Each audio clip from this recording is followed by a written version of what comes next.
एक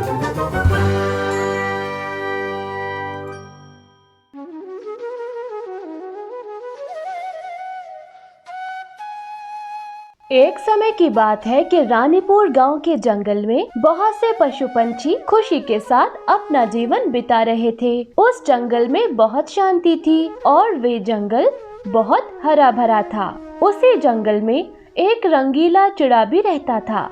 वे बहुत मेहनती और बुद्धिमान था। वो जंगल में लकड़ियाँ जमा करता और शहर जाके बेच देता। वे अपनी गरीबी की जिंदगी में भी बहुत खुश था और हमेशा दूसरों के काम आता।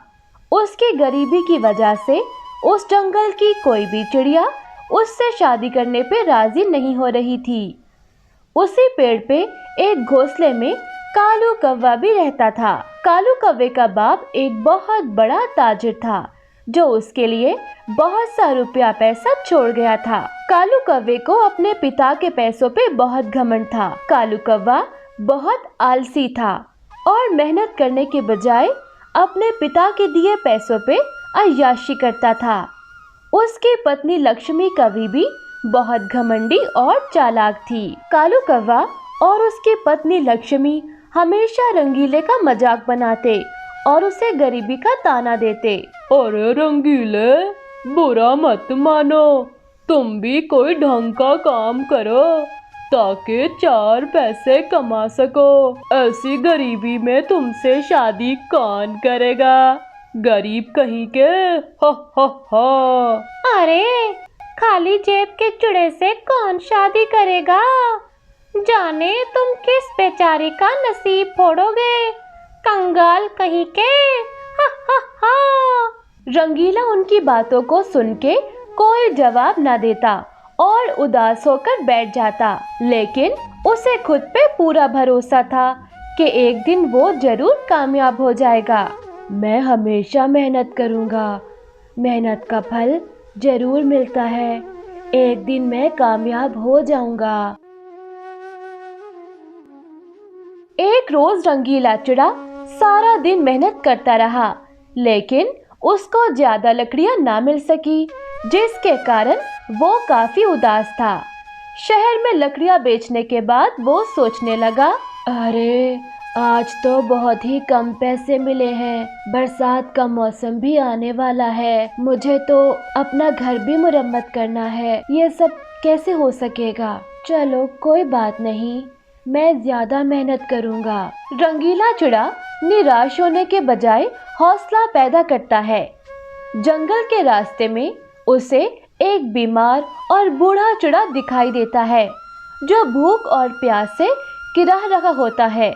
रंगीला चिड़ा उसको देखकर परेशान हो जाता है और पूछता है, अरे अंकल अंकल, आपको क्या हुआ? बेटा मैं बहुत बीमार हूँ, मैंने 2 दिन से भोजन भी नहीं किया, मुझे बहुत प्यास भी लगी है, क्या तुम मेरी मदद करोगे?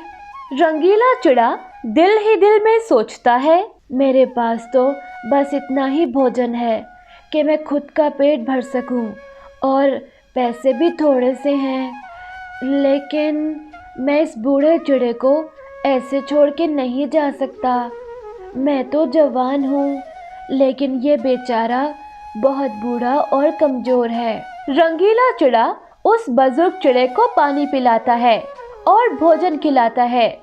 इसके बाद उसको दवा लाकर देता है। रंगीला चिड़ा रात भर उस बुजुर्ग चिड़े की बहुत सेवा करता है।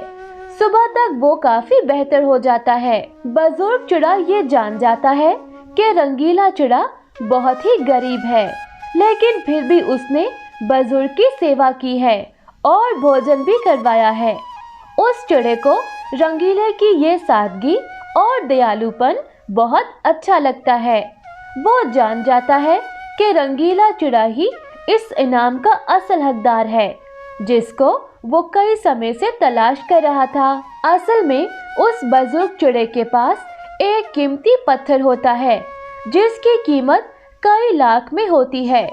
वो बुजुर्ग चिड़ा रंगीले को अपने पास बुलाता है बेटे, मुझे तुमसे एक बात करनी है।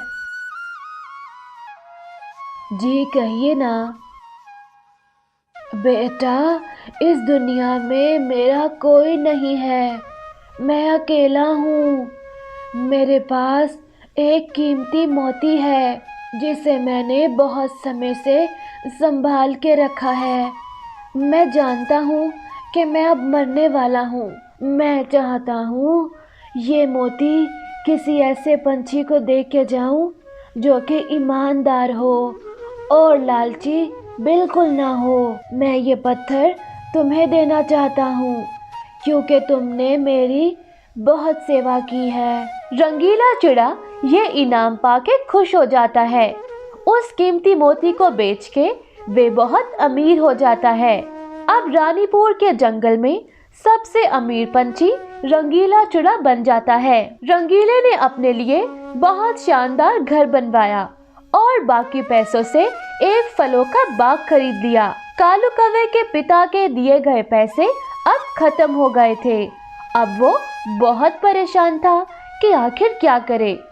उसके पास अब भोजन भी नहीं था। एक रोज कालू कौवा मदद मांगने के लिए रंगीले के पास आया और कहने लगा, रंगीले भैया, मैंने तुम्हारी गरीबी का बहुत मजाक बनाया, लेकिन आज तुम्हारे पास सब कुछ है और मैं बहुत गरीब हो गया हूँ।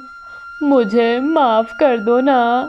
मैंने तुम्हारे मुश्किल समय में तुम्हारा साथ कभी नहीं दिया, लेकिन अब मुझे तुम्हारी मदद चाहिए। अरे कालू भैया, माफी मांगने की कोई जरूरत नहीं। तुम्हें तुम्हारी गलती का एहसास हुआ, यही बहुत है। तुम कल से मेरे फलों के बाग में काम करने के लिए आ सकते हो। उसके बाद से कालू कौवे ने रंगीले के बाग में काम करना शुरू कर दिया। वो बाग की सफाई करता, पेड़ों को पानी लगाता और फलों को शहर जाके बेच देता। इसके बाद रंगीला एक गरीब चिड़िया से शादी कर लेता है और वे हंसी खुशी अपना जीवन बिताने लगते हैं।